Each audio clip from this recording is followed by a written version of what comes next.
আজ আমরা দেখতে চলেছি ২০২০ সালে রিলিজ হওয়া একটি অসাধারণ মুভি, যার নাম হল দ্য কান বিয়ন্ড।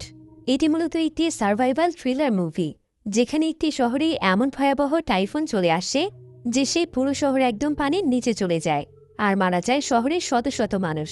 কিন্তু যারা শুধুমাত্র শহরের উঁচু বিল্ডিংগুলোতে আশ্রয় নিয়েছিল, পৃথিবীতে তখন তাদের মধ্যেই কিছু সংখ্যক মানুষ জীবিত ছিল। কিন্তু এই ভয়াবহ টাইফুনের ফলে সমুদ্রের সঙ্গে পুরো শহর একদম মিশে যায়, অর্থাৎ শহরটি একদম সমুদ্রে পরিণত হয়। তাই যারা সার্ভাইভ করতে পেরেছিল তারা সেই শহরে ছাদে বসবাস করতে শুরু করে। আর এখানে কোনো নৌকা অথবা অন্য কোনো ব্যবস্থা না থাকার ফলে সেই সমস্ত মানুষেরা নির্দিষ্ট একটি বিল্ডিংয়ে ছাদেই আটকা পড়ে যায়। তারা চাইলেও সেই জায়গা থেকে কোথাও যেতে পারত না। তাদের এই পরিস্থিতি চলতে থাকে প্রায় ৫ বছর ধরে। তাদের কাছে না ছিলেও পর্যাপ্ত পরিমাণ খাবার অথবা পান করার মতো পানি। এমনই এক ভয়াবহ পরিস্থিতি মোকাবেলা করে মানুষকে পৃথিবীতে টিকে থাকতে পেরেছিল, সেটাই আমরা দেখব এই মুভিটিতে। তাহলে চলুন ঘুরে আসা যাক পানির নিচে তলিয়ে যাওয়া এক শহরের গল্প থেকে। তো গল্পটি শুরু হয় হংকংয়ের অনেক বড় একটি শহরে, যেখানে বিশাল বড় এক সুনামি চলে এসেছে।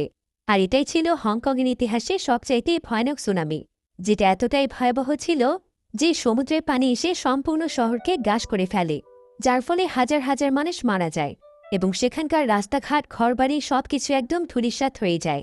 তবে এই সুনামির হাত থেকে যারা বাঁচতে পেরেছিল তারা সবাই মিলে নিজেদের জীবন বাঁচানোর জন্য সুরক্ষিত জায়গাতে লুকোনোর চেষ্টা করছিল। কিন্তু সুনামির স্রোত এতটাই তীব্র ছিল যে তা পুরো শহরকে একদম পানির নিচে নিয়ে যায়। আর পানির তীব্রতা সেখানে এত পরিমাণ বাড়তে থাকে যে শহরের রাস্তাঘাট সহ প্রত্যেকটি বিল্ডিং পানির নিচে তলিয়ে যায়। তবে শুধুমাত্র একটি বিল্ডিং ছিল, যেটা সেখানকার অনেক উঁচু বিল্ডিং হওয়ায় পানিস্রোত বিল্ডিংটিকে গ্রাস করতে পারে না, যার ফলে যে সমস্ত মানুষেরা সেই বিল্ডিংয়ে আশ্রয় নিয়েছিল শুধুমাত্র তারাই বাঁচতে পেরেছিল। এবার দেখা যায় যে এই সুনামিটি আরও অনেক তীব্র আকার ধারণ করে, আর এটা মুহূর্তের মধ্যেই পুরো হংকং শহরকে নিঃশেষ করে দেয়। এই ঘটনার পর প্রায় ৫ বছর কেটে যায়। এখানে আমরা মিসুন নামক একটি মেয়েকে দেখতে পাই। মিসুন এতক্ষণ শুয়ে শুয়ে সেই ভয়ানক স্বপ্নগুলো দেখছিল, যেটা ৫ বছর আগে তাদের জীবনে ঘটেছে।